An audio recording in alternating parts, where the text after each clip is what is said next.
तो समाजवादी पार्टी का कौमी एकता दल का एक विलय हुआ। कौमी एकता दल के राष्ट्रीय अध्यक्ष अफजाल अंसारी अपने हजारों समर्थकों के साथ सपा कार्यालय पहुंचे और कैबिनेट मंत्री शिवपाल सिंह यादव के सामने सदस्यता हासिल की। इस मौके पर हमारे UP bureau chief Ashfaq Ahmad ने अफजाल अंसारी से खास बातचीत की है। हमारे साथ इस वक्त हैं अफजाल अंसारी, जो कि कौमी एकता दल के राष्ट्रीय अध्यक्ष हैं। आज उनकी पार्टी का समाजवादी पार्टी में विलय हुआ है। जानते हैं क्या वजह थी विलय की और इतने दिन पार्टी चलाने के बाद कौन कौन सी चीज़ें उन्होंने सीखी, क्या चीज़ें रही हैं। अफजाल साहब, पहला सवाल यही है कि क्या वजह हुई कि इतने साल पार्टी चलाने के बाद आज समाजवादी पार्टी में आपने विलय का फैसला किया? देश की जनता को पिछले लोकसभा के चुनाव में मोदी ने और उनकी पार्टी ने ये भरोसा दिलाया था कि यहां हम महंगाई खत्म कर देंगे। शपथ लेने के 100 दिनों के अंदर भ्रष्टाचार मुक्त भारत होगा, महंगाई खत्म होगी, बेरोजगारी दूर करेंगे, 2 करोड़ लोगों को रोजगार दे देंगे, विदेशों में 280 लाख करोड़ रुपया जो काला धन है उसे लाएंगे, देशवासियों में बांटेंगे, हर तरफ अमन होगा, सबको साथ लेके चलेंगे। इस पैगाम पर देश की जनता, गरीब धोखा खा गए। केंद्र में सरकार बन गई, भारी बहुमत से बन गई।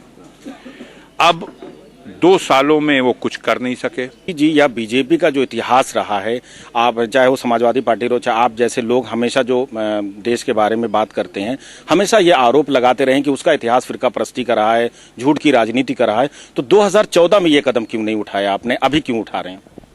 देखिए, हमारे देश में अगर नई स्टाइल से झूठ बोला जाए और देश की जनता को उसका ध्यान किसी दूसरी तरफ बांटने में एक अच्छा प्रयास कर दिया जाए तो वो अपनी रोजी रोटी का सवाल भूल जाती है। अब आज योग दिवस है, दुनिया के 200 से ज्यादा राष्ट्र में योग हो रहा है। अब भुला जा कि का भाव दाल बा, का भाव तेल बा। यह देश की जनता को ठगना नहीं तो और क्या है। वादा था रोजी रोटी का सवाल। तो आपका मतलब ये कि ये बंद कर ला, आंख बंद कर ला, गोड़ ऊपर कर दा, मुड़ी नीचे कर दा, ये तो सब करता है। यानी सिर्फ ये बीजेपी के खिलाफ एक बड़ा जो जिस तरह से बिहार में उन्होंने जिस तरह से देश की जनता को धोखा दिया, करोड़ों लोगों ने बैंकों में खाता खोला। लोग आते हैं मेरे पास और कहते हैं कि साहब बैंकवा में हमारे पैसा दिवा दी, मोदी जी भेजले बना, अभी पहुंचल नहीं खे। अब बैंक का मैनेजर सर पकड़ के बैठा हुआ है कि कुल मशीन हेल्डअप हो गई, इतना खाता खुल गया, ना कुछ आना है ना कुछ जाना है। जो समाजवादी पार्टी की सरकार 4 साल से काम कर रही है, उस पर भी तमाम आरोप लगे हैं। मुजफ्फरपुर के दंगे से लेकर करीब करीब 400 दंगे हुए हैं उत्तर प्रदेश में, उस पर भी इस तरह की राजनीति के आरोप लगे हैं। आपको क्या लगता है कि क्या ये 1 साल में इतना बदल जाएगा? देखिए, मुजफ्फरपुर नहीं, मुजफ्फरनगर का जो दंगा था वो बहुत ही अफसोसनाक घटना है। मुजफ्फरनगर दंगे में जिन बेकसूर लोगों को लूटा गया, मारा गया, काटा गया और उससे जो पूरे प्रदेश का, पश्चिमी उत्तर प्रदेश का माहौल खराब किया गया, उसमें उसकी पृष्ठभूमि में जाइएगा तो बिल्कुल साफ है कि भारतीय जनता पार्टी के लोगों ने ये घटना कराई और उसको बढ़ाया। सरकार आप समाजवादी पार्टी की थी, उसे रोकना चाहिए था। वो अपनी क्षमता भर रोकी है और अपनी जनता भर आज भी रोकने का प्रयास कर रही हैं। अब शामली में 350 भागे हैं और 350 की लिस्ट का सर्वे आप भी कर लिए हैं, सब कर लिया है। वो 349 हैं तो 350 वहां का सांसद क्यों कहता है? 3 वर्ष से पहले से अगर वो कहीं गए हैं तो आज वो क्यों जगह है? इसलिए कि सामने चुनाव है। अगर आपकी पार्टी की बात करें, तमाम लोग आपके साथ थे, एक दल आपने बनाया था, तमाम पदाधिकारी थे। समाजवादी पार्टी में आपका कहना है कि बगैर शर्त आप गए हैं, इनको कैसे आप एडजस्ट करेंगे, कैसे संतुष्ट करेंगे और क्या बातचीत आपकी हुई है पार्टी से?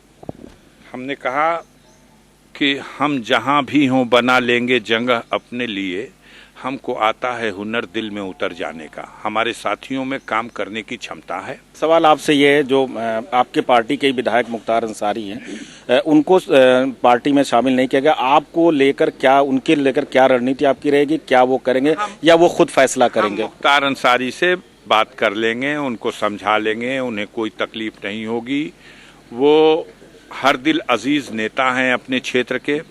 वो जेल में भी रह करके 2-2 बार से विधायक का चुनाव जीत लेते हैं और मुझे उम्मीद है कि उनकी जो जनता में लोकप्रियता है उसको महसूस करेंगे लोग। अभी मीडिया के लोग उनके नाम को इस तरह से प्रस्तुत करते हैं। पार्टी का प्रचार करेंगे समाजवादी पार्टी का वो, अगर बाहर होंगे तो फासिस्ट ताकतों के खिलाफ, फासिस्टों को हराने वाली जमात के साथ वो भी खड़े होंगे। बात करने के लिए बहुत बहुत शुक्रिया। ये थे अफजाल अंसारी साहब, जिनकी पार्टी ने आज ही समाजवादी पार्टी में शामिल। उनका कहना है कि फासिस्ट ताकतों के खिलाफ वो सपा में गए हैं और सपा में उनके कार्यकर्ता पूरी तत्परता से साथ काम करेंगे। कैमरामैन अरविंद के साथ अशफाक अहमद, जेके चैनल, लखनऊ।